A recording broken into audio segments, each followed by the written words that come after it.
आणि मराठीमध्ये सुद्धा चांगलं इंग्लिश ड्राफ्टिंग जमलं पाहिजे. आज आम्ही खूप लोक मराठी मीडियमचे असतो, आमचं मराठी चांगलं आहे असं आम्हाला वाटतं. आमचं इंग्लिश पण कच्चं असतं आणि मराठी पण कच्चं असतं.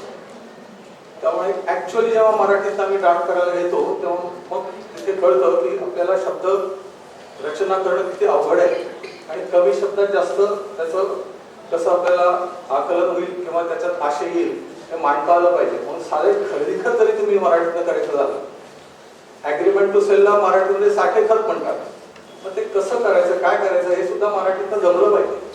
आता एक साधं तुम्हाला सांगतो, अल्टरनेट रिलीफ आपण म्हणतो इंग्लिशमध्ये, अल्टरनेट रिलीफ. तर alternatively the plaintiff states that असं आपण म्हणतो. तर त्याला मराठीत काय म्हणायचं, तर आम्ही आता आमच्या ट्रॅडिशनल पद्धतीतनं शिकत आलेले 83 सालचा मी वकील आहे, त्यामुळे आमच्या देव सरांकडे सगळं जे होतं ते मराठीचं ड्राफ्टिंग होतं. तर त्याच्यात विकल्पे करून वादी असे कथन करतो की alternative the plaintiff states that wants to stay in this case. So हे जे शब्द आहेत हे काही कायदेविषयक मराठी शब्द हे सुद्धा तुम्ही खूप अंगीकारले पाहिजे, ते तुमच्या फ्लोमध्ये यायला पाहिजे. आणि म्हणून नेहमी एक लक्षात ठेवा, कुठलीही ड्राफ्ट तयार करताना एकदा तुमची संकल्पना त्या ड्राफ्टची तयार पाहिजे मनामध्ये. These are the points that I want to cover in my petition or in my plaint or in my whatever application you are saying, and then you should start drafting it. Unless until you are clear in your mind what you want to draft, what you want to say, your draft will not be good. And the language should be lucid language. उगाच काहीतरी मोठमोठे शब्द वापरायचे, काहीतरी फ्लॉवरी language वापरायची आणि काहीतरी करायचं. आज तुम्ही हायकोर्टची आणि सुप्रीम कोर्टची काही जजमेंट बघा जी 300-400 पानाची आहेत, ती वाचणंच अवघड असतं. आणि काही जजेसची जजमेंट्सला डिक्शनरी घेऊन बसली तरीही तुम्हाला त्यातले अर्थ समजत नाही, अशी त्याच्यात फ्लॉवरी लँग्वेज वापरलेली असते. तर बेसिकली हे सगळं आपण कोणासाठी करतो हा एक महत्त्वाचा भाग आहे. म्हणून हे सगळं आपण सगळेजण वकील आणि न्यायाधीश हे सगळेजण आपण जो पक्षकार आहे त्याला न्याय मिळवून देण्यासाठी करतो. 300 पानाचं जजमेंट त्या पक्षकाराला जर वाचून कळणार नसेल तर त्या न्याय निवाड्याचं किंवा त्या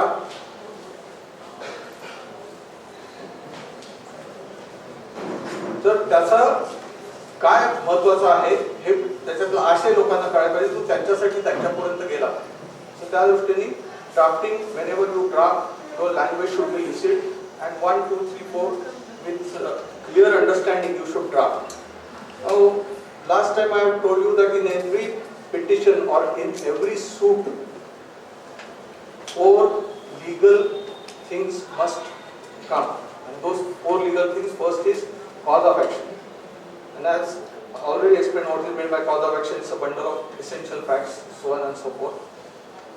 Now, the limitation and cause of action, they have a direct connection, because the limitation begins from the date of accrual of cause of action, and there might be multiple causes of action, and you are entitled to club multiple causes of action in one suit, but the starting point of limitation will be the first cause of action and not the last cause of action. So many times the advocates are of the opinion that the last cause of action, so I am in limitation, first cause of action is barred by law of limitation. In that case, your suit will be barred by law of limitation.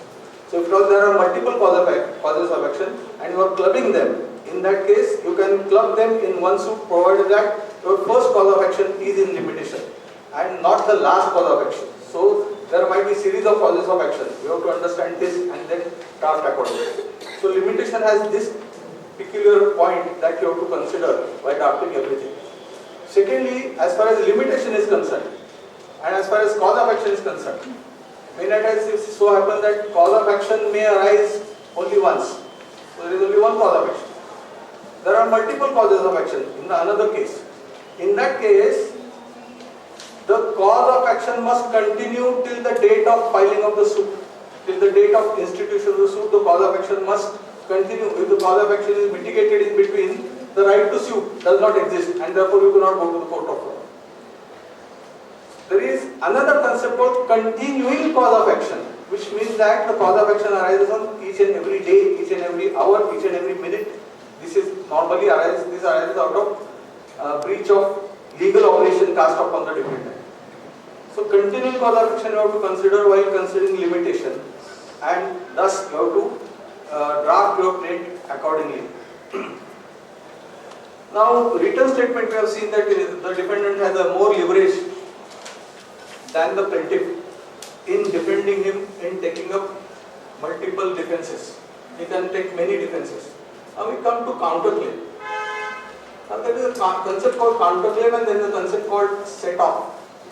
Now set-off, you may note that it is in respect of only money claim, money recovery suit. In money recovery suit only you can file set-off. There is a concept called counterclaim. Counterclaim or set-off, both are regarded as cross suit. ज्याला आपण मराठीमध्ये प्रतिदावा म्हणतो. हा प्रतिदावा आहे. एकाने दावा केला, त्याचा डिपेंडंट तो डिपेंड म्हणतो हे माझं म्हणणं आहे आणि मला प्रतिदावा वादीच्या विरुद्ध असा करायचा आहे की असं म्हणून त्यांनी दिलेलं त्याला प्रतिदावा म्हणायचं, काउंटरक्लेम. Now counterclaim must be between obviously both the parties, same parties, the plaintiff and the defendant, and it must be concerning the subject matter of the suit. So if at all the counterclaim is not at all connected to the subject matter of the suit and the dispute is between the plaintiff and the defendant but altogether of a different nature, it cannot be in the form of a counterclaim that you can include that claim in the same suit. What is the object of counterclaim? The object of counterclaim is to avoid multiplicity of proceedings. Plaintiff is instituting the suit, the defendant has to institute another suit, and then both the suits will continue, and then whether the second suit is required to be stayed, and all those things one has to take into account. As far as counterclaim is concerned, again, as far as set-off is concerned, I will give an example. Many a times the advocates are of the opinion that whatever the defense that the defendant takes is set off in case of money recovery suit.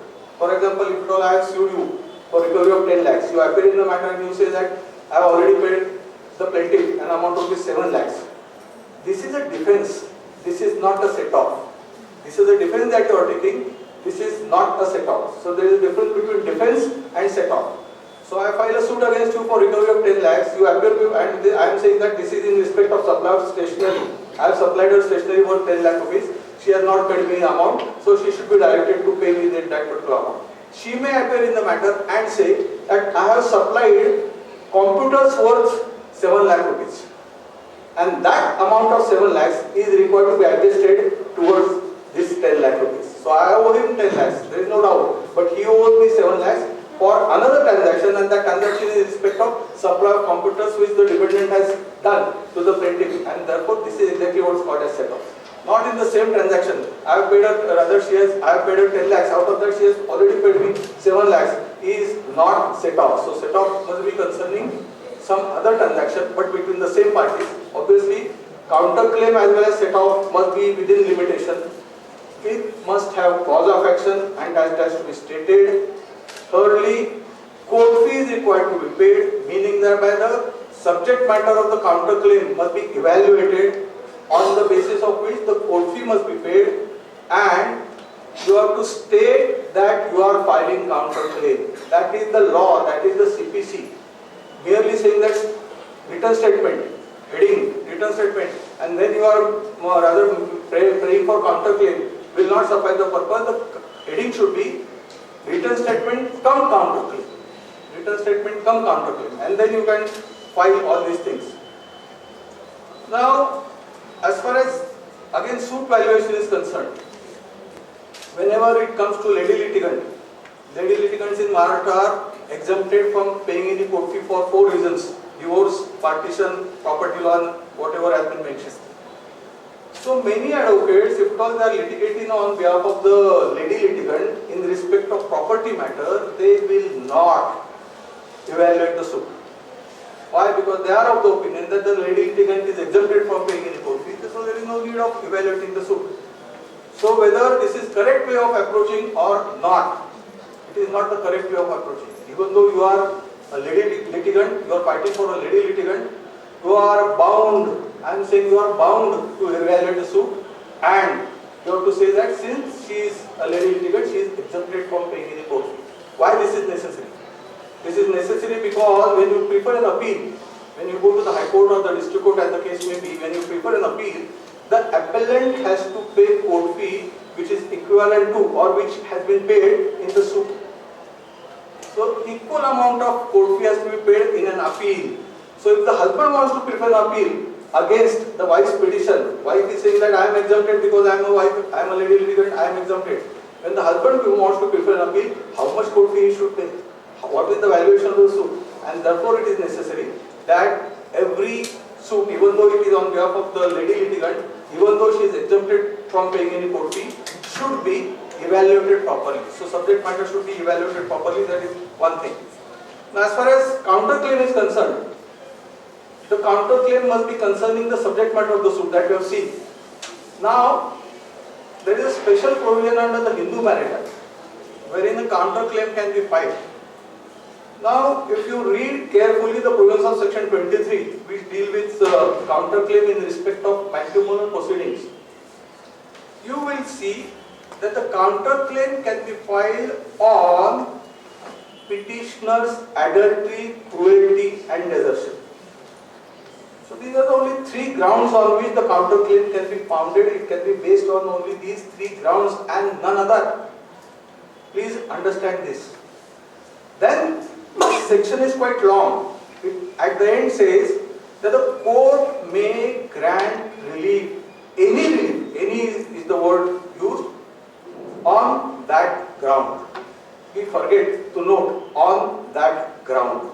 On that ground, which means that your counterclaim must be based on petitioner's adultery, cruelty and desertion. So what are the reliefs the petitioner or the respondent is entitled to get on the ground of petitioner's adultery, cruelty and desertion? Only divorce. So counterclaim in respect of matrimonial proceedings can be filed only for divorce or at the most for judicial separation contemplated under section 10 of Hindu Marriage Act. Counterclaim for any other thing is bad in law. You read the section again. Many advocates file counterclaim for restitution of conjugal rights, and they say that this is petition for divorce. My counterclaim is for restitution of conjugal rights. Your restitution of conjugal rights, prayers basically, or the entire subject matter of your restitution of conjugal right is not at all based on petitioner's adultery, cruelty and desertion. If at all it is based on that, then in that case, why you would like to restitute? Why you would like to go back to the husband or the wife, as the case may be? And therefore, counterclaim on any other ground is impermissible at law. But we normally take it. Many a times the decrees have been passed, mind well. Many times such counterclaims have been allowed. But please go through that particular section again and see that at four places in the same section, the word ground has been used. So adultery, cruelty and desertion is the ground which is available under the law only for divorce. That you have to take into account. And therefore counterclaim should be limited only to divorce. So counterclaim at the most can be divorce. In that case, the prayer should be, the petition should be dismissed with cost or exemplary cost. And the second prayer should be, the counterclaim of the respondent may kindly be allowed. Thereby, the marriage between the petitioner and the respondent may kindly be dissolved by a decree of divorce under section such and such of the Hindu marriage. So this should be the prayer. So the divorce in my favor should be granted. The petitioner was asking divorce in his favor. But the petitioner, rather respondent will claim that the divorce should be granted in my favor because this is my counterclaim. His petition should be dismissed. My counterclaim should be allowed. And many times you will find that if the husband will not pay maintenance, his petition will be dismissed under order 39 rule 11 of CPC. But the counterclaim will continue because counterclaim, as I said, it is a प्रतिदावा. प्रतिदावा असल्यामुळे तो प्रतिवादींनी वादीच्या विरुद्ध लावलेला दावा आहे. Object is to avoid multiplicity of proceeding, and therefore प्रतिदावा or the counterclaim will continue, and then it has to continue, meaning thereby all the provisions of CPC and all the other things, Evidence Act, proving, disproving, all these things will continue in that. So on counterclaim, appropriate court fee has to be paid. So, if at all you are litigating about property, description of property, all the rules of suit are equally applicable to the counterclaim. Then we come to reliefs, and reliefs are most important things in petition, mind well, in any suit or in any petition or in any application. whatever you pray is most important. And unless until you pray, the court on its own will not grant any relief. I will give you an example. I was in the High Court in the year 1984-85. And it was before Justice Shah that one senior advocate was arguing in Bombay High Court. And he argued something, and then the judge asked him, have you pleaded this? Where is this? Have you pleaded this? He said that, Your Lordship, I will amend the petition. The Lordship said, pray for it. The advocate could not understand, did not understand what the judge was saying. And he said, Your Lordship, may kindly, Your Lordship, I will amend it. Pray for it. Your Lordship, I will amend it. Pray for it. Then somebody pulled his gown and said that, pray, pray, pray. And then Your Lordship may permit me or grant me permission to amend my petition. Granted. So unless you pray, the court was telling me, pray, you pray, please, प्रार्थना करा मला की मला हे द्या, मी देतो. आणि ती प्रार्थना केल्या कोर्टाने घेऊन टाका करा. And writ petitionच्या मध्ये, whenever it comes to writ petition, CPC is not applicable strictly. So amendmentचं सगळं काही तिथे हायकोर्टात लागत नाही. आणि हायकोर्टात अमेंडमेंट करणं खूप सोपं असतं. तुम्ही जशी ओरल जरी अशी विनंती केली की I may be permitted to amend my petition, तो court will grant you permission.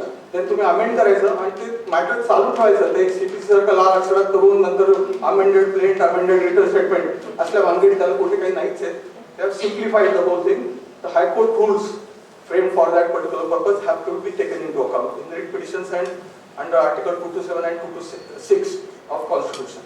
But CPC ला खूप rigid आहे. And म्हणून there was a judge in the Bombay High Court who used to openly say that CPC should be scrapped. Openly sitting on the dais, he used to say CPC should be scrapped. Why? Because there are many stringent provisions which prolong the matter. Now another classic example, again I was in the Bombay High Court. My fellow colleague could not reach Bombay High Court in time because of the rain, and there was a delay in train. So his matters, 3 matters were dismissed in the morning session. He called me up saying that, are you there in the Bombay High Court? I said, yes, I am there. He said that please request the court to restore it. At 2:45 I went to the court and I requested, Your Lordship, this is the reason. So in the morning session this was dismissed. Your Lordship may kindly restore it. So no restoration application, nothing. Restored is restored. 3 petitions restored in 1 sentence, 1 prayer. So these are the powers of the High Court, and this is a totally different procedure. But unless until you pray, these things are not at all. These things will not be granted by the court. When it comes to reliefs and prayers, the prayers and reliefs should be properly made. Many petitions you will find that these reliefs are not properly made. In the recent petition, I have received the summons 3 days back. The advocate has drafted a petition under Hindu Marriage Act. The prayer is that the marriage should be dissolved. Okay. Second prayer is that the maintenance should be granted. It is also permissible under section 25 and 26 of Hindu Marriage Act. Third prayer is that custody should be in my favor. That is also okay. Fourth prayer is that the respondent should be directed to transfer flat at Arendode in my favor. Then he should be injuncted from doing this. Then he should be injuncted from doing that. And there are practically 10 prayers. Now 3 prayers I have said that they are okay because they are according to law, they are under Hindu Marriage Act, that can be granted. Remaining prayers cannot be granted by the court. This you have to understand. And if you are asking transfer of property, then that is transfer of possession, how and when and why you are entitled to get all these things. And this is not a matter under the Domestic Violence Act, this is a matter under the Hindu Marriage Act filed in the family court. You cannot make all these prayers. So while praying you have to understand all these things. And first is, when it comes to praying, you have to include the whole claim. That is the basic principle of law when it comes to prayers, when it comes to release. You have to make the whole claim. You are making a partial claim and you are under the impression that subsequently I will sue for another remaining portion of the claim. This is impermissible at law. Under Order 2, Rule 2 of the CPC, you have to ask for the whole claim. If at all you want to split the claims, if you want to split the release, then that means you have to seek the permission of the court. Saying that these are the reliefs that I want to ask.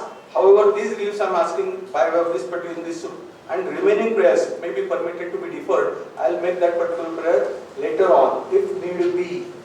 The court may grant you a permission, the court may not grant you a permission. If the court grants you a permission, you are entitled to sue again. Otherwise, you have to make the whole of the claim in one suit.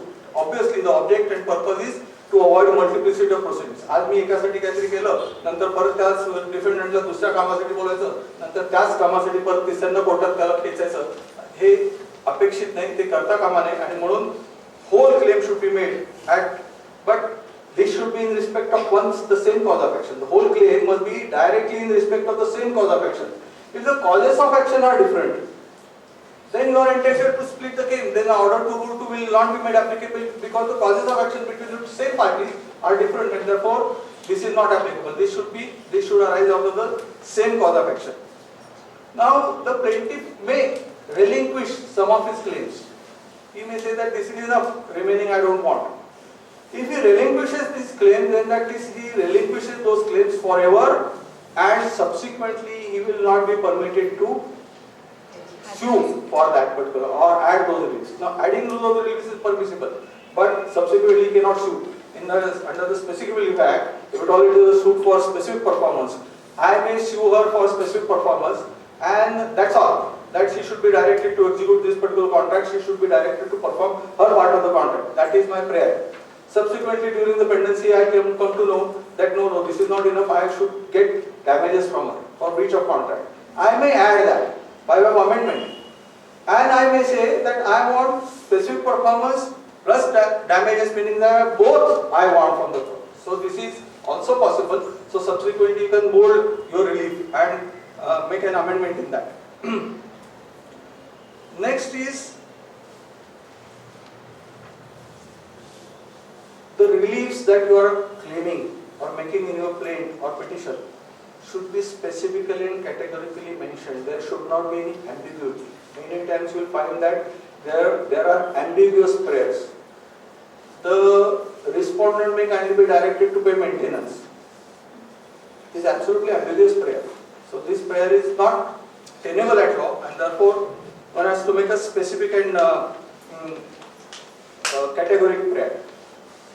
This is also important that the court on its own will not grant any relief. On its own, the court will not grant, and therefore, unless until you ask, you are not entitled to get anything. There is a recent Supreme Court judgment that the court may mold the relief. Now, granting relief on its own and molding the relief is totally different. So, the court may mold the relief rather to meet the end of justice. So, to make the whole thing complete, the court may say that this is not prayer, even though this is not prayer, but I am granting this because this will make the whole claim proper and this will avoid multiplicity of proceedings. So the court may mold the prayers, even though something has not been prayed, but injunction can be molded or declaration can be molded by the court in its own thing, and the court may grant you certain reliefs. This should be borne in mind. There is another concept called alternate reliefs.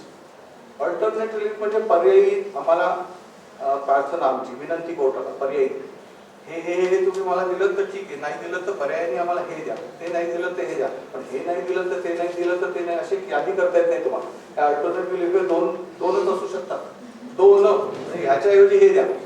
त्याच्यासाठी if you go to the provisions of Hindu marriage act, there is a provision which says that instead of divorce, alternatively the court can grant judicial separation. Why? Because the grounds for both are the same, and therefore this is exactly what is called as alternate relief. Now this is the prerogative of the court, mind that. This is the prerogative of the court that while decreeing or dismissing the petition or decreeing the petition, the court may say that instead of granting divorce, I don't think that this is necessary. Judicial separation will suffice the purpose. So I am passing the decree of judicial separation. Now what is the difference between decree and divorce and judicial separation? Judicial separation, rather decree of divorce, will dissolve the marriage. It will dissolve the marriage. You are no more husband and wife. Decree of this thing, judicial separation, will not dissolve the marriage. Firstly, the effect of judicial separation is that the rights and obligations arising out of the marriage are suspended. Please understand.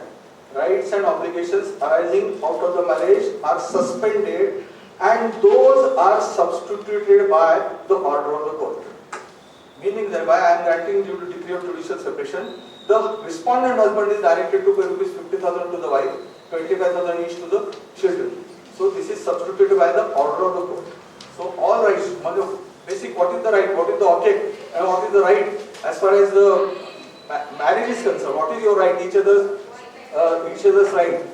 To have the society and comfort of the other spouse is the right of both the spouses. So that right is suspended. You are no more entitled to stay together. You can stay separate. What is the object of judicial separation? The object of judicial separation is, as far as possible, the marriage should be saved. That is the object of the entire Hindu Marriage Act. So now judicial separation, and see if at all you are able to come together. You understand each other's value when you are separated, and then see if at all there is any possibility of reunion. If at all you come back, your marriage will be saved. If at all you don't come back, then in that case you are further remedies of seeking divorce, so on and so forth. So this is the basic difference between judicial separation and decree of judicial separation and divorce. Now,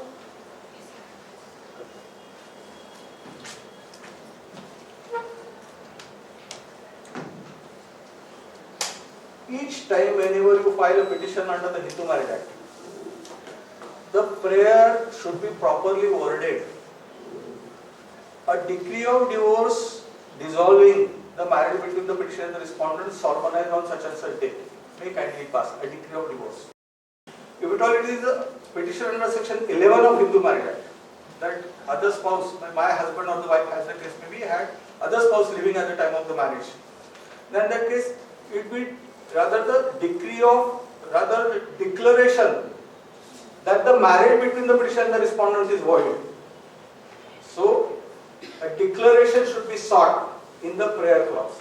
Similar is the case with section 12. You have to seek a declaration of nullity. So a decree of nullity may kindly pass, a decree of divorce may kindly be passed, a decree of judicial separation may kindly be passed. So these are the wordings that you have to pray, make a prayer in the prayer clause while drafting the petition. Now, as far as declarations are concerned, there are some other declarations also that can be sought. I always say that under the Hindu Marriage Act, there are limited things that you can seek as far as the property is concerned. And for property, there is only one section in the entire Hindu marriage, and that section is section 27. That section 27 talks about property presented at or about the time of the marriage jointly to both the bride and the bridegroom. These are the words used in the section. So firstly, the property must be presented at or about the time of marriage. Secondly, it must be jointly presented to both husband and wife. Such property is only covered by section 27. म्हणजे लग्नाच्या वेळेस आपल्याला तुम्हाला कोणाला gift दिलेले असल्या त्या gift तुम्हाला दोघांना मिळून दिलेली असली तरच तेवढ्याच पुरती त्या प्रॉपर्टीचा अर्थ आहे. बाकी कुठलीही प्रॉपर्टी तुम्हाला त्याच्याखाली घेता येत नाही हे लक्षात ठेवा. परंतु आपण प्रेयर्स करताना अनेक प्रेयर्स अशा करतो. आता फॉर दॅट मॅटर तुम्हाला जे नंतर स्त्रीधन दिलं जातं, हे स्त्रीधन आहे त्या स्त्रीला दिलेलं जातं, ते आई वडिलांनी दिलेलं असतं, तिच्या आई वडिलांनी दिलेलं असतं, सासू सासऱ्यांनी पण दिलेलं असतं, सगळं स्त्रीधन, ते सगळं स्त्रीधन होतं. हे स्त्रीधन 27 खाली बसत नाही, कारण ती काही दोघांना दिलेली प्रॉपर्टी नाही. It is not a joint other property presented to both. It is presented only to that particular lady and therefore that is her stridhan. तर स्त्रीधन म्हणजे तरी काय, अनेक लोकांना स्त्रीधन म्हणजे काय हे पण माहित नसतं. स्त्रीधन म्हणजे any property that is acquired by a female during her childhood, meaning thereby before her marriage, during her marriage, meaning thereby during the subsistence of her marriage, and during her widowhood. All these things constitute stridhan. So right from birth till her death, whatever she acquires constitutes her stridhan. Section 27 खाली त्याचा उल्लेख कुठेही करता येत नाही, and therefore there is judgment for Bombay Court Justice Tribunal judgment that property rather presented at or about the time of meaning thereby immediately prior to the marriage and immediately after the marriage. That's all. There is property. So subsequently, because the property has been acquired by the husband and wife in joint name, जे अनेक वेळा आपल्याला matrimonial matters मध्ये आढळतं की नवरा बायकोच्या नावाने flat आहे, नवरा बायकोच्या नावाने फ्लॅट्स आहेत, ते 27 खाली बसत नाही, याचा तुम्ही नीट विचार करा. आणि म्हणून त्याच्यासाठी जर तुम्हाला काही करायचं असलं तर हा वेगळा दावा करायला लागेल तुम्हाला. This will be a separate petition. आपल्या इथे पिटिशन तुम्हाला माहिती आहे, ABCDEFGEE आणि F आणि FF, ABCD असे सगळे आहेत. So all these things will be taken into account, and B petition will be for declaration, or B petition will be for partition. अगदीच त्या दोघांमधला प्रॉपर्टीचा वाद सुटला नाही तर काय करायला लागेल? मग पार्टिशनचा दावा लावतात.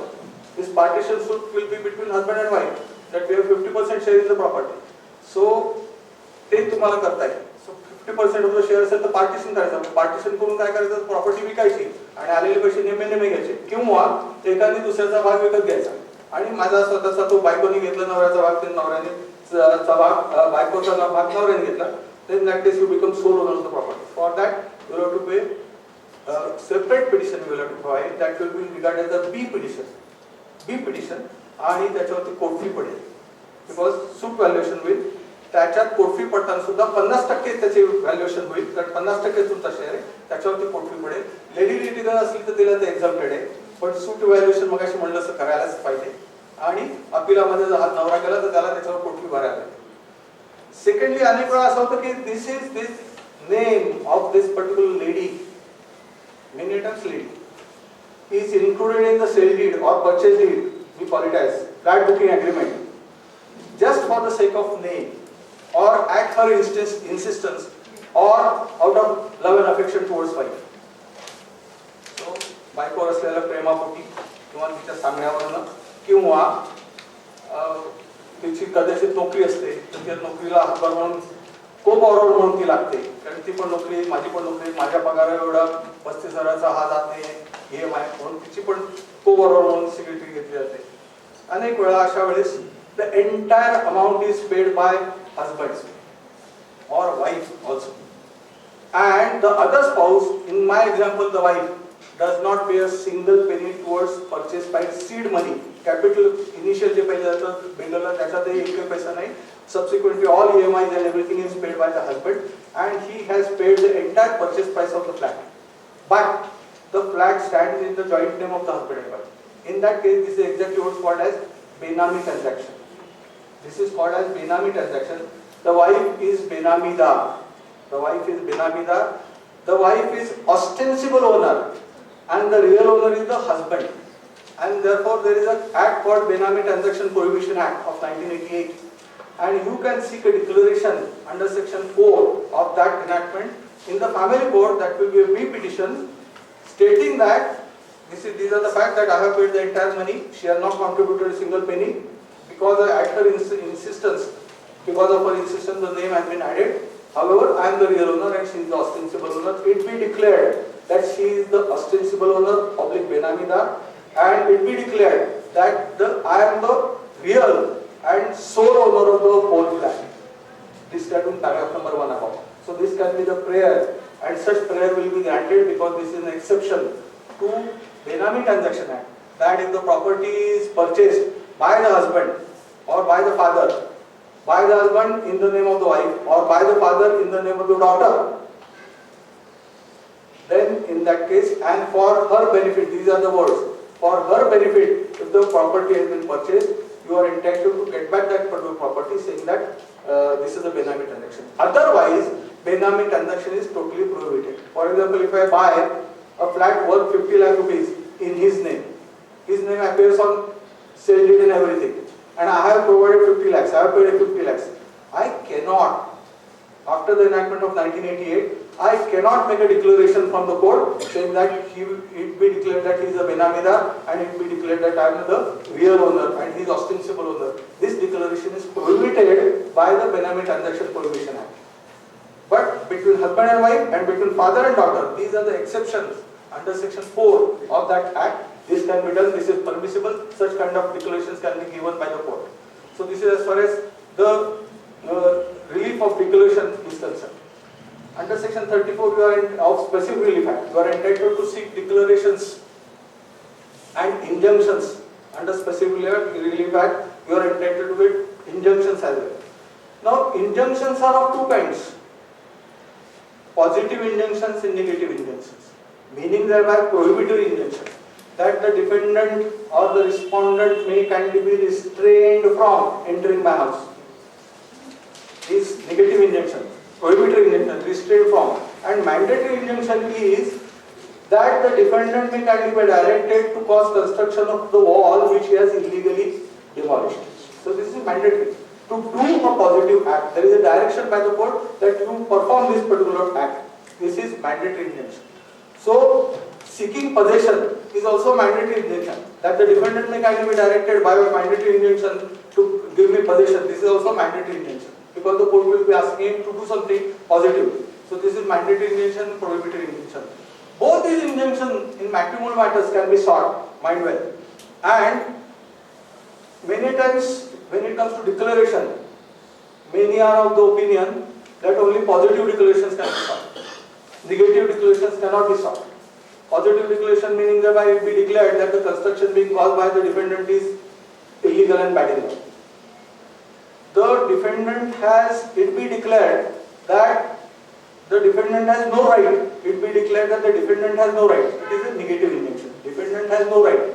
So many times the courts say that negative injunctions cannot be granted, only positive injunctions declarations can be granted, negative declarations cannot be granted.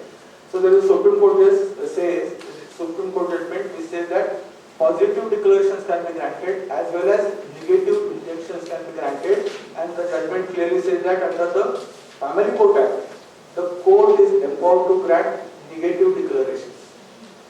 Negative declaration means it will be declared that the respondent is not my husband. He is claiming to be my husband. So it will be declared that the respondent is not my husband. I have sought injunctions against the husbands to the effect that my prayer was that the husband, the respondent may kindly be restrained from using his position as husband, because he has been troubling me, he has been treating me with cruelty. So he should be restrained from using his position as husband. That covers everything, and therefore such kind of injunctions have been also granted by the courts. So the relief that you will be seeking is most important, and you have to consider what prayers you want, what the client wants, and whether whatever the client may need, or he may say that I want 1, 2, 3, 5, ABCD, XYZ, but whether he is entitled to get all these things in one go, in one relief, or in one plaint or petition, or there will be separate petitions. Now there is a provision called Domestic Violence Act. So you can invoke the provisions of Domestic Violence Act in a petition for divorce in the Family Court Act. That is under section 26 of that Domestic Violence Act. So injunctions and all those things can be granted under that enactment. Again, there is a totally different kind of pleading that is required to be made under the under the Domestic Violence Act. As far as Domestic Violence Act is concerned, normally the matter will go to the judicial magistrate first class. That's what the law says. But in any proceedings pending before the court, civil court, criminal court, or any other court, under section 26, you can go to the court and get it. I mean, one of my cases, notice has been given by the police to the husband under section 107 of CRPC, saying that he should not disturb peace, public peace. That notice has been challenged by the husband before the Sessions Court in revision, saying that this notice should be quashed. Whether in that particular case the wife can approach the Sessions Court by invoking provisions of section 26 of Domestic Violence Act, the answer is yes. So this is a small case wherein the husband and wife went to the police station. The police called the husband, gave him a notice saying that you please don't disturb the peace and tranquility in the society. Go. He goes to the Sessions Court challenging that particular notice under section 107 of CRPC. So in any matter in the High Court or in the Supreme Court, you can invoke provisions of section 26 of Domestic Violence Act. Now when it comes to Domestic Violence Act, there are practically there are about 15 reliefs that can be granted, various kinds of reliefs. So your prayer should be to that effect, unless until you pray, unless until you plead in the domestic violence application, nothing will be granted, nothing should be granted. Many times it's so happens that you ask for it and the court will grant it. But whether it sustains the legal anvil or not, and whether that is correct way of doing it or not, that is to be seen. So when you are seeking for maintenance, why you are entitled to get maintenance, why, in what are the circumstances which will prompt the court to grant you maintenance. Secondly, if at all you are asking for injunction that the husband should not enter the house, why? If you are seeking that all my relatives should be directed to leave the house, they should be directed to vacate the premises, why? Which circumstances? Whether your premises are cell phone premises, whether they are rented premises, whether ancestral property, whether you are the owner of the property as a lady. So all these things will have to be considered. In domestic violence act, mind well, husband is not entitled to claim anything, barring custody leaves. And custody meaning the visiting rights. That's all. Visiting rights, nothing else can be taken into rather granted in favor of the husband. So while drafting the DV application, domestic violence application, you will have to take into account all these things. And most importantly, the compensation part of it. The husband can be directed to pay compensation. That is under section 20, and that is under monetary release. 22. 20 is monetary release, I think. That is made for maintenance, and compensation is 22. So compensation is 22. The compensation चं तुम्ही थोडंसं NEET लक्षात घ्या. Merely there is a provision does not mean that you are entitled to get compensation. I always say that merely there is a provision in law does not entitle you to get that particular relief. You have to establish your right. You have to establish the duty of the other party, and then you are entitled to seek that particular relief. So when it comes to compensation, if all you go to see, I have not seen, this act came into play in the year 2005 till today. I have not seen a case wherein compensation of lakhs of rupees has been granted to the wife. You see the figures that are asked for. These are staggering figures. These are always in lakhs of rupees. कधीच तुम्हाला हजारात कोणी compensation मागेल लाख रुपये मागायला काय जातं? कुलकर्णींनी सांगितलं मागितलं पाहिजे, तर मागितल्याशिवाय मिळत नाही. सो मागितलं मिळत नाही म्हणून मग मागा 3 कोटी रुपये कॉम्पन्सेशन, 5 कोटी रुपये कॉम्पन्सेशन मला द्या. तर कॉम्पन्सेशनचा अर्थ नुकसान भरपाई.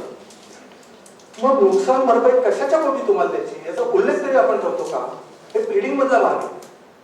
प्लीडिंग मधला महत्त्वाचा भाग आहे. Unless until you plead, you are not entitled to lead evidence on that, and unless until you establish proof by cogent evidence in the court that एवढा मोठा अत्याचार तुमच्यावर झाला आणि तुम्हाला एवढे मानसिक आणि शारीरिक आणि आर्थिक आणि अमुक सगळे जे इकॉनॉमिक हे काय डोमेस्टिक व्हायलन्सची डेफिनेशन दिलेली, इकॉनॉमिक अब्यूज वगैरे हे सगळे जे बघितलं तुम्ही, एवढं तुम्हाला काय झालं हे एस्टॅब्लिश करा आणि नंतर मग नुकसान भरपाईचा प्रश्न येतो. तर नुकसान भरपाई म्हणजे काय? To compensate means what?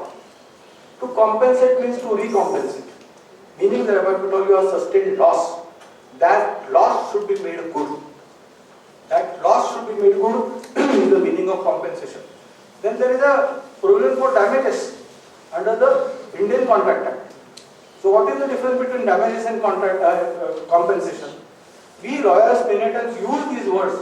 In my previous lecture also I said, as a lawyer or a law student you must use act word.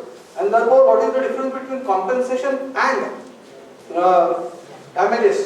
Now, damages, mind well, are always in terms of monetary relief. It is always in terms of money. So, मला जर damage breach of contract केलेले आहे त्यांनी, तर मला नुकसान भरपाई द्या. मग ती नुकसान भरपाई तुम्हाला पैशाच्या रूपातच मिळेल. की तुम्हाला 2 लाख रुपये नुकसान भरपाई मिळेल, 25 लाख रुपये, 5 कोटी नुकसान भरपाई ही पैशाच्या रूपात मिळेल. Compensation is there might be a thing for a thing. What we call it is a barter. If at all I have lost my watch or she has taken my watch to use, she has broken it, so she has damaged the watch. She may say, Mr. Kulkarni, I have damaged your watch accidentally, but I will give you my mobile phone instead of that. So mobile phone and your watch, they are of equal monetary value. So you please take this mobile. So this is barter. This is compensation. This is not damage. So the word used is compensation in Domestic Violence Act. So when you plead for compensation, the pleading should be proper, where, why, how the things have happened and how it has affected you mentally, physically and otherwise. And then you have to have, there has to be some foundation, basis for 5 crores, 3 crores, 2 lakh, 5 lakh that you are asking for. So you may ask for 3 crores, the court may not grant a single penny towards compensation because there is no pleading, there is no proof. And as I said, from 2005 till today, please tell anyone, कोणी तुम्ही बसलेलं सांगा मला 1 कोटीच्या वर 50 लाखाच्या वर compensation म्हणून दिलेली figure मला माहिती नाही. तर हे देत नाही कोर्ट, कारण तुम्ही तसं मागत नाही, कारण तसं तुमचं प्लीडिंग नसतं. So compensation, please understand, compensation is nothing but tort. Tort meaning the civil wrong. Civil wrong म्हणजे ते सगळे इन्ग्रेडियंट्स आले त्याच्यात. आणि म्हणूनच in the preamble itself, the Domestic Violence Act clearly makes it clear, rather it makes it clear that it is a civil law, and because the Constitution has provided various remedies to children and women, but those remedies are of criminal nature, the civil law is inadequate, and therefore we are providing for Domestic Violence Act. So the provisions are of civil nature, and there is a judgment of Bombay High Court which says that the provisions are of civil nature, but the matter will be conducted according to CRPC. So the procedure that has to be followed is of CRPC, but the reliefs or pleadings are of a civil nature. So the matter is of a civil nature, and the procedure adopted by that is under CRPC. So while drafting the application under the Domestic Violence Act, you have to understand all the various ingredients of each and every section and then go for it. Now, when it comes to applications, there are 2 or 3 important applications that are required to be made under section 25 and 24 of and 26 of the Hindu Marriage Act. When it comes to section 24 application, interim maintenance, the Residence versus Neha clearly says that all these things are required to be done.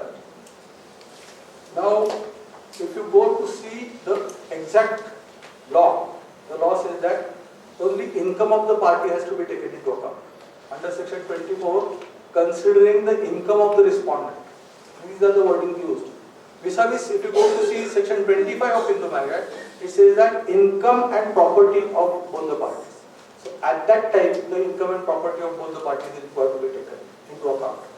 And therefore, if you carefully go through the entire judgment of Rajneesh versus Neha, that particular affidavit is required to be filed at the time of interim stage, at the time of interim maintenance. Such kind of affidavit is not contemplated while deciding permanent alimony and maintenance.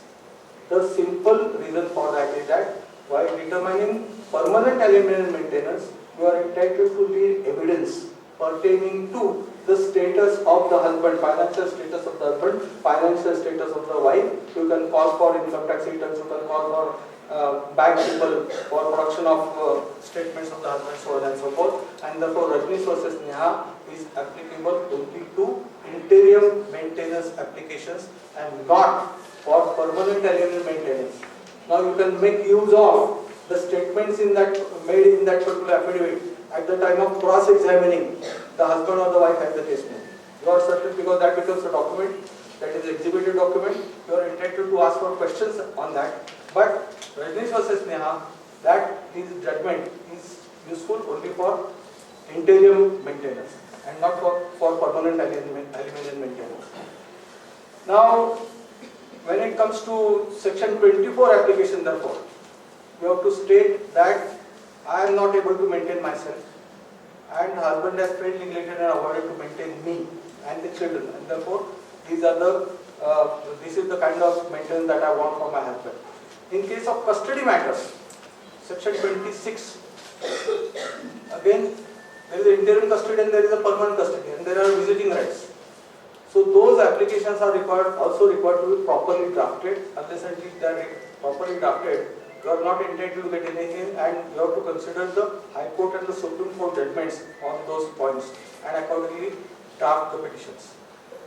Now, when it comes to actually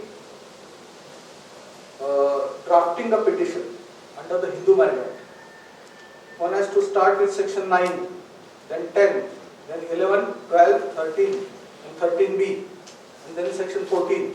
Section 14 talks about application for filing a petition within 1 year of marriage. So there are certain provisions which are most important. So while dealing with restitution of conjugal rights, you have to understand basic law, and unless you understand basic law, you will not be able to draft the petition properly.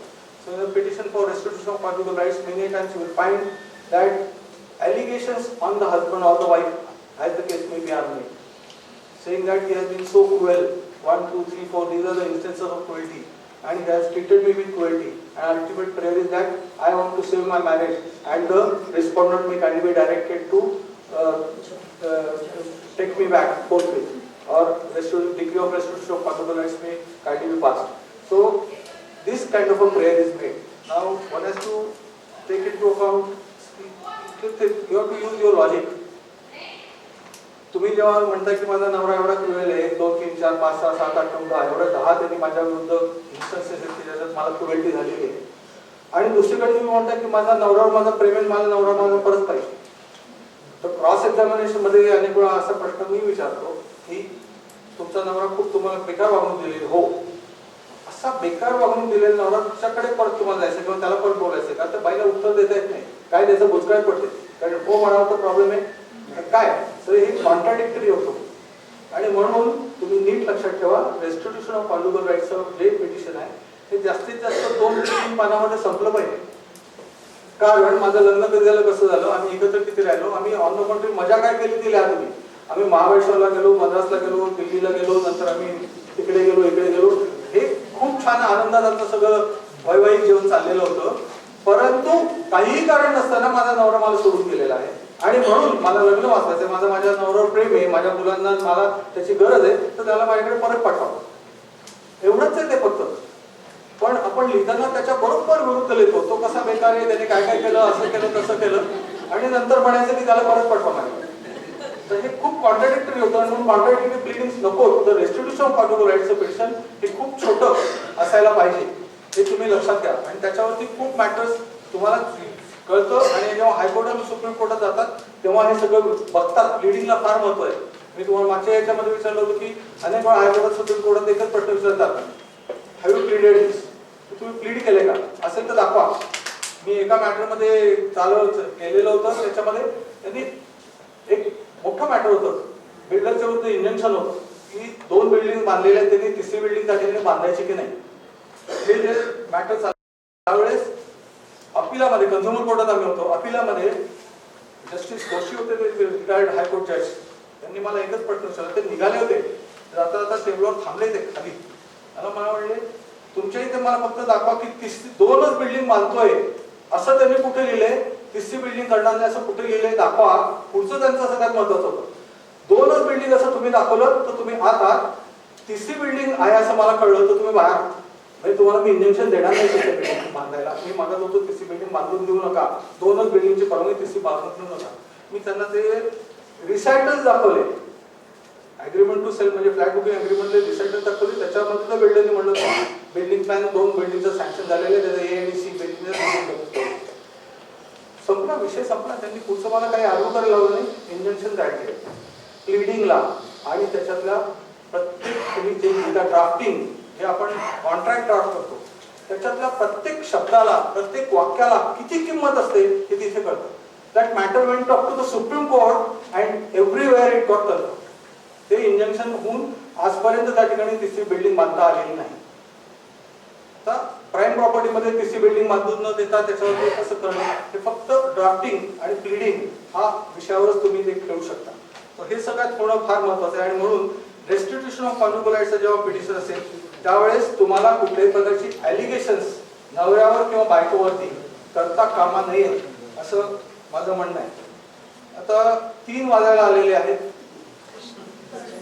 त्यामुळे प्रश्न काय असतील ते विचारा, आणि आपण आता इथेच थांबू.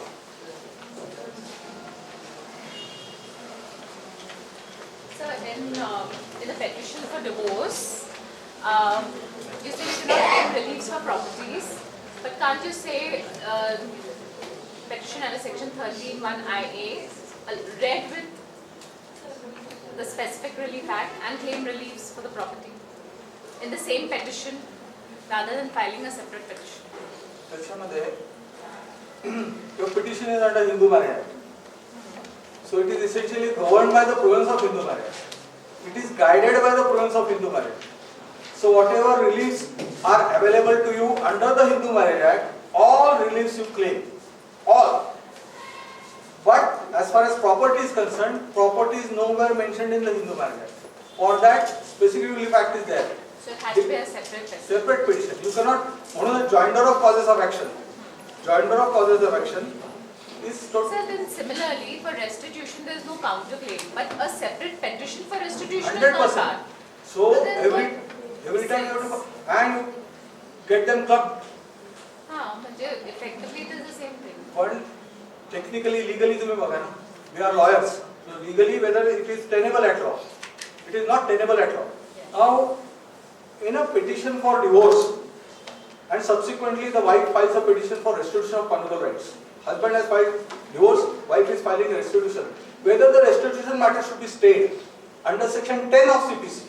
Section 10 ka hai, if the matter directly and substantially issue in a previously instituted suit is the same in a subsequently instituted suit, then in that case the subsequent suit should be stayed under section 10. Stay करा तो का stay कधीपर्यंत करायचा? Stay हा temporary असतो नेहमी लक्षात ठेवा. Stay हा कायम टेम्पररी असतो. Stay कधीपर्यंत? पहिल्या दावाचा निकाल लागतो. आणि पहिल्या दावाचा निकाल लागला की तो निकाल हा दुसऱ्या दाव्यावर रेजिडिकाटा होतो सेक्शन 11. लक्षात घ्या मी काय म्हणतोय ते. रेजिडिकाटा होतो तो दुसरा दावा चालतच नाही म्हणजे कारण between the same parties court has granted stay under section 10. मग ह्याचा पहिल्या दाव्याचा निकाल लागला की तो दुसऱ्या दाव्यावर लागू आहे. सेक्शन 11 म्हणतो एका दाव्याचा प्रिव्हियस जर निकाल दिले असला तर त्याच गोष्टीवर दुसरा दावा चालू शकत नाही 11 खाली रेजिडिकाटा. तर तसं whether under divorce I have filed a petition for divorce on behalf of the husband. She files a petition for restitution, separate petition for wife. Whether second petition should be stayed. आता ठिकाणी शब्द काय matter directly and substantially issue in a previously instituted suit must be the same in a subsequently instituted suit. Divorce मध्ये मला वेगळं व्हायचंय आणि त्यांचं म्हणणं आम्हाला एकत्र आणायचंय. So whether the matter is the same or not हा प्रश्न त्या ठिकाणी येऊ शकतो. परंतु the subject matter and matter directly and substantially issue in a way meaning that directly is the same because मी घटस्फोट मागतोय त्याला काही कारण आहे आणि त्या म्हणतात की मला एकत्र यायचे त्याला काही कारण आहे. मी जेव्हा judicial restitution of conjugal rights मागतो तेव्हा त्याला एक्सप्लेनेशन आहे. It is the duty of the respondent to prove that there is a good cause for separation. Explanation आहे. मग त्याला सेपरेशन दाखवण्याची माझी जबाबदारी रिस्पॉन्डंटची तेच मी माझ्या डिवोर्स पिटिशन मध्ये दाखवणार आहे. So the matter, second petition, even though for restitution of conjugal rights, can be stayed and it has to be essentially stayed. नाहीतर एक कोर्ट म्हणेल की घटस्फोट दिला आणि दुसरं कोर्ट म्हणेल restitution दिलं. So there will be conflicting decisions. Contract मध्ये होत नाही ना मग असं. हां? कॉन्ट्रॅक्ट केला तर होत नाही ना. म्हटलं की कॉन्ट्रॅक्ट म्हणून दोन पिटिशन्स आहेत ती क्लब करायची. दोन पिटिशन क्लब करा त्याचा कॉमन एव्हिडन्स द्या त्याचा कॉमन जजमेंट. तुम्हाला परमिसिबल आहे की नाही जेव्हा काउंटर क्लेम तुम्ही करता तो परमिसिबल आहे की एवढंच फक्त आहे. कन्व्हिनियन्स महत्त्वाचा नाही परमिसिबिलिटी. म्हणजे हा कन्व्हिनियन्स झाला ना. हे कन्व्हिनियंट थिंकिंग झालं. हे लीगल थिंकिंग नाही हे कन्व्हिनियंट थिंकिंग झालं. सो लीगल थिंकिंग करा पाहिजे whether it fits in law. If yes well and good. If नाही तर वेगळं करावं. नाहीतर मग बी पिटिशन केलंय कशाला. सगळं बी काढा आणि बी मध्ये जे बसतं ते सगळ्यातच टाकून द्या डिवोर्स मध्ये. कारण कन्व्हिनियन्स आणि आपलं मल्टिप्लिसिटी प्रोसिडिंग नको. मग बेनामी पण त्यातच टाका. बी पिटिशन कसं करता वेगळं असं नाही होत. So in one of my matters, the wife has claimed maintenance under 125, and she's filed in my petition for nullity. She's filed a counterclaim for maintenance again. So since it's a 125 proceeding, I cannot claim a stay over here. But then the reliefs are identical. Stay for the counterclaim. So she's made a counterclaim for permanent maintenance in my nullity petition, but she's also filed 125 proceedings. Totally different reliefs आहेत ते. Totally different enactments आहेत. आणि म्हणून a lady litigant is entitled to claim maintenance under Hindu Marriage Act, under Hindu Adoptions and Maintenance Act, under Domestic Violence Act, and under 125 CRPC. Sorry sir, she's filed divorce petition in that she's claimed permanent alimony and maintenance. आणि माझ्या नलिटीच्या petition मध्ये counter claim for maintenance again. So can I ask for a stay of the तुमच्या नलिटीमध्ये counter claim is untenable at law. कारण त्याच्यामध्ये फक्त this is on the basis of adultery cruelty. That is the maintenance relief is not founded on petition's adultery cruelty and desertion. It is untenable at law. As you said that we cannot include another relief with the divorce, but there is one petition. Today also I argued that matter since 2 years it is going on. Along with divorce, I have asked under section 7 the relief with respect to the flat. It was a joint flat. So that is allowed by, like, that petition is going on. So we can, under section 7, like family court act has to be included along with the divorce. Like section 27 Special Marriage Act read with section 7 of the family court act. Section 7 you have to understand. Section 7 is enabling provision. Section 7 is the empowerment of the court. Section 7 talks about the jurisdiction of the court. Section 7 talks about whether the court has a right to deal with that particular matter or not. So Section 7 is umbrella provision, wherein a petition under Hindu Marriage Act can go, petition under Special Marriage Act can go, petition under the Divorce Act can go. So this is umbrella provision. So can you seek a divorce under Section 7 of Seven of the Family Court Act? I want divorce under Section 7 of Divorce Act, Family Court Act. So Section 7 is enabling provision.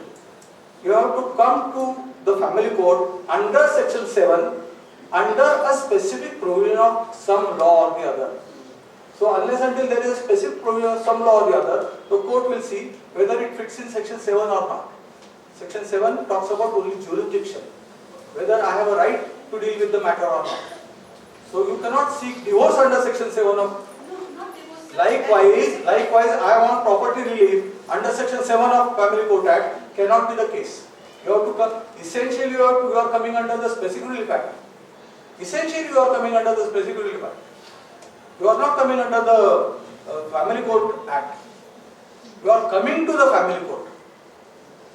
When it is property dispute also, along with divorce, we can file in the PA. That is what I was trying to say. That is impermissible at law. They have allowed and today also. Merely because the court has allowed does not mean that it is tenable at law. I have said that in many cases, decree of restitution of conjugal rights has been passed by the court by a counterclaim. Restitution has been allowed by a counterclaim. You read the provision and as a lawyer, as a law student, understand the provision, read it, and whether it is tenable at law or not. Then you will understand what I am saying.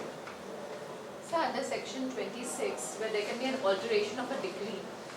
Alteration of a decree in respect of only say custody or maintenance. Yes. So when there is a custody decree passed by some other court, Yes. but now the child is residing within the jurisdiction of another court, the section is not clear on which court can alter the decree. So is it possible to go wherever the child is residing? The court which passes the decree has a right to alter, modify or vary the decree. The court which passes the decree. So but the section doesn't say that. It says any decree. It doesn't say a decree passed by it. Any decree under the Act can Yes. be modified. So if there are change of circumstances, Correct, can and be modified. I'm approaching another, I have shifted, we are already divorced, and now I want a change in the decree. So I have to go back where I was staying to get a change in The the decree. decree can be modified by the court which passed the decree. That is under CPC, sir, but I have not found that. This is in Hindu Marriage Act. It is governed by CPC. CPC is applicable. But it says any decree, no sir. Any decree meaning a decree of restitution of conjugal rights, decree of divorce, decree of judicial separation. This is any decree. This is any decree. There are various kinds of decrees that can be passed. So any decree can be modified, which has been passed by the court. You have to approach the same court. Sir, दोन माझे queries आहेत. एक lady लिटिगंट is exempted from the court case act. पण when she is a widow and asking partition husband's property, there are the conflicting judgment in Maharashtra. High court त्याच्यावर थोडंसं आम्हाला guide करावं. She is exempted from paying any court fee is very clear. Even though she is widow or she is married, she is exempted from paying any court fee. And as far as widow is concerned, now there is a less stamp duty that has been made, 10%. I am sorry, 10,000. The less stamp duty has been reduced in 15 days back only. A widow is always litigating for husband's property. Sir साधारणपणे 25 ते 30 judgement refer केले महाराष्ट्र हायकोर्टाचे. दोन्हीकडे conflicting आहे. एकाने सांगितलं की yes she is exempted though she is a widow. दुसरीकडे सांगतात की ती विडो झाल्यामुळे तिची पतीची प्रॉपर्टी मागत आहे ती आता मॅट्रिमोनियल प्रॉपर्टी मध्ये ती येत नाही, डेफिनेशन मध्ये येत नाही. So she is not exempted from the court stamp. आणि मुन्सिपलची case the division bench case of Bombay high court say yes तिला आता कोर्ट स्टॅम्प भरावी लागेल. असं थोडंसं कॉन्फ्लिक्टिंग जजमेंट थोडेसे आहे. दुसरा माझा प्रश्न थोडासा सर फेरी अशी की section 9 has been deleted from CPC.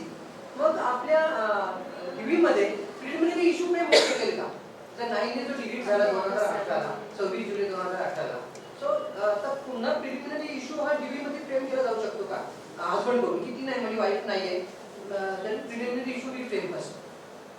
दोन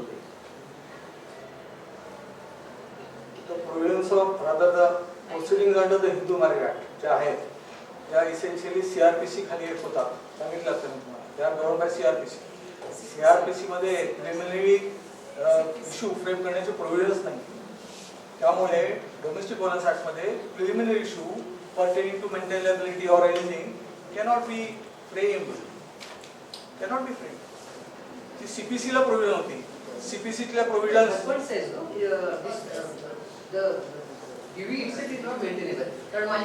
ऐकून घ्या ना. मेंटेनेबिलिटी हा पूर्णपणे वेगळा विषय आहे. Preliminary issue pertaining to maintainability तुम्हाला करायचा असला हा वेगळा विषय आहे. त्याला तुम्ही पॅशनसाठी हायकोर्टात जा. हायकोर्टात जा पॅशनसाठी सांगा तिथे काय सांगायचं ते. कोर्ट हायकोर्ट ठरवेल की इट इज मेंटेनेबल नाही मेंटेनेबल, तुमचं पॅश करायचं नाही करायचं. You can amend DV proceedings, so why can't you frame a preliminary issue? काय? You can amend an application, a DV application, so why can't you frame a preliminary issue? Preliminary issue, there is no, because the Bombay High Court judgment says that it is governed by the province of CRPC. So CRPC, when there is a violation, Not only violation, not it is that one. So Vyavharic judgment says CPC is applicable to domestic violence proceedings. latest the Bombay High Court judgment कुठला आहे आता त्याच्यामध्ये it says that it is of a civil nature, however it is governed by CRPC. याच्यावर थोडा प्रकाश टाका की एखाद्या सुनावणी नवऱ्यावर सासू डीव्ही केली. आजकाल सासू काय करायला लागली, सतवण्यासाठी सुनाला डीव्ही करायला लागली. त्याच्यावर थोडा प्रकाश टाका. असं करता येतं म्हणून ते करतात. करता येतं. अनेक सुना ज्या सासूला छळतात त्यामुळे त्या सासूला रिलीफ पाडण्यासाठी कोर्टाकडे धाव घेता येणं शक्य आहे. होऊ शकतं. होऊ शकतं.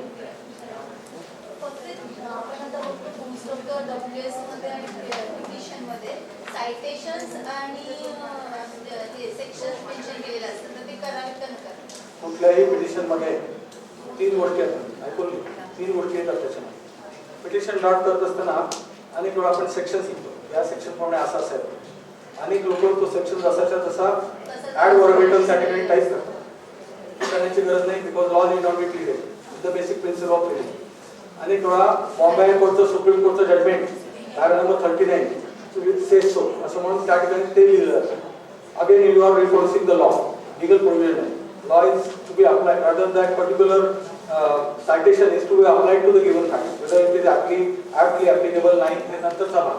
So citation or paragraph from the judgment of the High Court and the Supreme Court is not required to be reproduced because that will again amount to pleading of law being pleaded. आणि तिसरं अनेक वेळा if at all you are asking for specific performance, ते contract जे आहे तुमच्या दोघांमध्ये जो झालेला करारनामा आहे त्या करारनाम्यामध्ये क्लॉज नंबर 5 असं म्हणतो, क्लॉज नंबर 7 असं म्हणतो, क्लॉज नंबर 10 असं म्हणतो, असं म्हणून ते परत ते सगळेच्या सगळे रिप्रोड्यूस केले जातात. आणि असं करून तुमची जी प्लेंट आहे ती जवळजवळ 40, 50, 60 पानाची केली जाते. हे करण्याची गरज नाही. म्हणूनच प्लेनिंगचा पहिला रूल तुमचं planning should be brief, it should be concise, it should be precise, it should not be इनएडिक्वेट आणि म्हणून हे काहीही करायची गरज नाही. तुम्हाला एवढंच म्हणता येतं आमच्या दोघांमध्ये करारनामा झालेला आहे, करारनाम्यातील अट क्रमांक 4, 7 आणि 9 चा भंग त्यांनी केलेला आहे आणि म्हणून मला स्पेसिफिक परफॉर्मन्स पाहिजे. तो कसा केला काय केला हे जर प्लीडिंग नंतर करता येतं. तीच गोष्ट मी तुम्हाला म्हणलं असं करस्पॉन्डन्सी आणि तीच गोष्ट सेक्शन सी. कायदा हा न्यायालयाने आणि वकिलांनी दिलेल्या फॅक्ट्सना कायदा लावायचा असतो. Law is to be applied to the given facts. त्यामुळे ते लिहायची गरज नाही. That is on the contrary bad way of pleading. Maintainable payment हा मेंटेनेबल किंवा नॉन पेमेबल असं काही प्लेन नॉट रीडेबल. आता लिहिलं त्यांनी तसं जर 40 पानाचा प्रिंट केला आणि त्याच्यामध्ये क्लॉज नंबर 7, 8, 9, 10, 11 सगळं सगळं रिप्रोड्यूस केलं किंवा सुप्रीम कोर्टचे जजमेंट टाकलं म्हणजे ती प्लेंट मेंटेनेबल नाही असं नाही होत. त्याचा खूप ज्या प्लेंट्स आहेत, खूप पिटिशन्स आहेत, त्याच्यात चुकीचं प्लीडिंग केलेलं असतं म्हणून त्या मेंटेनेबल नाही तसं होत नाही. प्लेंट तुम्ही दाखल केली की ती मेंटेनेबल आहे. पुढची ऑब्जेक्शन तुमचं ते सस्टेन झालं पाहिजे, तुम्ही सक्सीड झाला पाहिजे. सो अल्टिमेटली तुम्हाला बेस्ट वे ऑफ प्लीडिंग तुम्हाला सांगतो. हे थोडंसं माझं ट्रेड सिक्रेट आहे की तुमच्याकडे एव्हिडन्स काय आहे, तुम्ही क्रॉस एक्झामिनेशन जी काही घेणार आहात ती तुम्ही कशी करणार, काय करणार याचा विचार मी प्लीडिंग करताना करतो. आणि प्लीडिंग करताना जर तुम्ही ते सगळं proper considering all this things केलं तर you are bound to success. हे लक्षात ठेवा. सर काउंटर मध्ये आपण जर हे क्लिअर घेतली की माझा काउंटर म्हणून झाला तर मी शांती बरी असं जर क्लिअर घेतली तर म्हणजे माझा दावा झाला तर मी नंतर स्टँडिंग बरी असं झालं असं नाहीये ते. प्रॉपर म्हणून दावा दाखल करत